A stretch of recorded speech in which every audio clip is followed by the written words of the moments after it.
Bon, ça va bien Jean-Sébastien? Ça va Thierry. On va commencer par une belle finale. Du rugby, ouais. Ah ouais. Vous savez qui c'est le patron du rugby ce matin?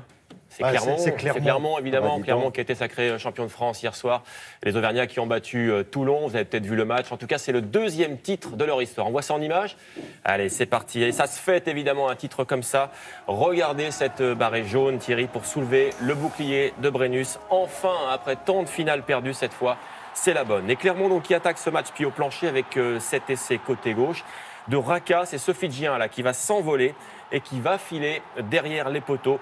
Ça part bien, évidemment, pour les Auvergnats et ça valait bien un petit plongeon. Le voilà. Toulon va réagir avec cette action. Le ballon arrive jusqu'à Tuisova qui va marquer en force, en puissance. Ici, à ce moment-là, les deux équipes font jeu égal.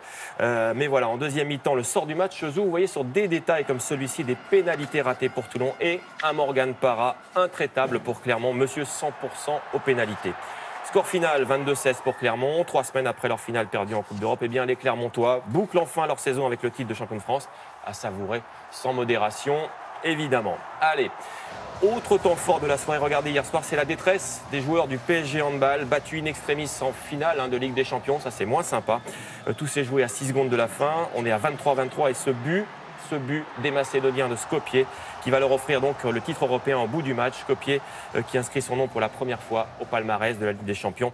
Et bien sûr, donc l'énorme déception ce matin des joueurs du PSG. Année difficile pour le PSG dans tous les domaines. C'est ça, le PSG qui a eu en football, il perd la Ligue des Champions. Chez les filles, les garçons, on se rappelle de Barcelone, le hand, c'est pas terrible non plus. Ouais. Alors, on enchaîne avec... du tennis. Il y avait parlé de Roland Garros tout à l'heure, ça continue Roland Garros. Alors on sait qu'on aura un Français en huitième de finale, c'est Gaël Monfils qui va jouer contre Stan Wawrinka. Et puis il y a des Françaises qui vont bien. Regardez d'abord Kristina Mladenovic et c'est Ola avec le public après sa victoire hier en huitième de finale. Un beau moment, c'est elle la nouvelle star française. La numéro 1 française qui a éliminé la tenante du titre, l'Espagnole Muguruza en 1h59 avec un mental solide et un tennis, vous voyez, offensif, la rage de Mladenovic. Victoire donc en 3-7, le score 6-1, 3-6, 6-4 et la voici pour la première fois de sa carrière donc en quart de finale à Roland-Garros. Il y aura une autre française en quart, soit Cornet, soit Garcia qui jouent l'une contre l'autre cet après-midi. Chez les garçons, vous allez le voir, regardez cette image, la tristesse de Richard Gasquet effondré sur sa chaise. Un peu plus tôt, il a été victime de violentes douleurs à la cuisse qui l'ont obligé à se faire strapper. Gasquet qui a donc laissé son compatriote, ici en haut Gaël Monfils, son ami aussi, filé vers les huitièmes de finale après son abandon dans le troisième set. Les deux hommes en étaient 1-7 partout. Monfils qui sera opposé à Wawrinka cet après-midi, là c'est un client, ça va être compliqué Wawrinka. On sera avec lui. Pas de problème en revanche pour cet homme, vous le connaissez, Rafael Nadal, c'est le grand favori du tournoi. Il a mis une claque à un autre Espagnol, Bautista Agut, 6-1, 6-2, 6-1, ça fait 4 jeux, c'est pas beaucoup.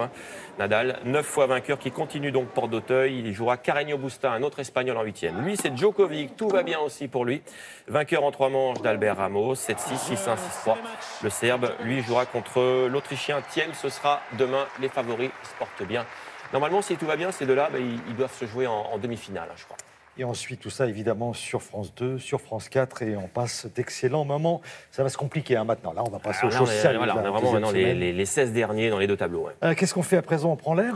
Là, je vais essayer de vous donner des frissons. Vous voulez un petit peu de frissons ce matin? Allez, on va aller sur l'eau, on va aller aussi dans les airs, avec du surf au bout du monde, Thierry, et puis des voltigeurs qui frôlent les limites. C'est parti. Regardez d'abord cette vague idéale, on va dire. Alors là, on est au Fidji, Thierry, sur le circuit plat. Et je voulais vous montrer ce garçon, parce que regardez quand même comme il surfe de manière incroyable. Pourquoi ça va durer plus de 10 secondes? Regardez ça. Moi, j'y arriverai pas. Vous y arrivez? Il est dans le tube. Il est dans le tube et hop, ça valait bien un petit plongeon. Allez, un deuxième tube, comme vous dites. Regardez cette autre vague, cet autre angle cette fois.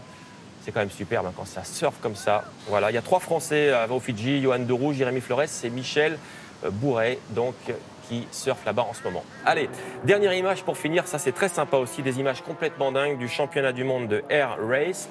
Regardez, c'est parti, c'est une course dans les airs en quelque sorte. Il n'y a pas de circuit mais des balises géantes, vous les voyez.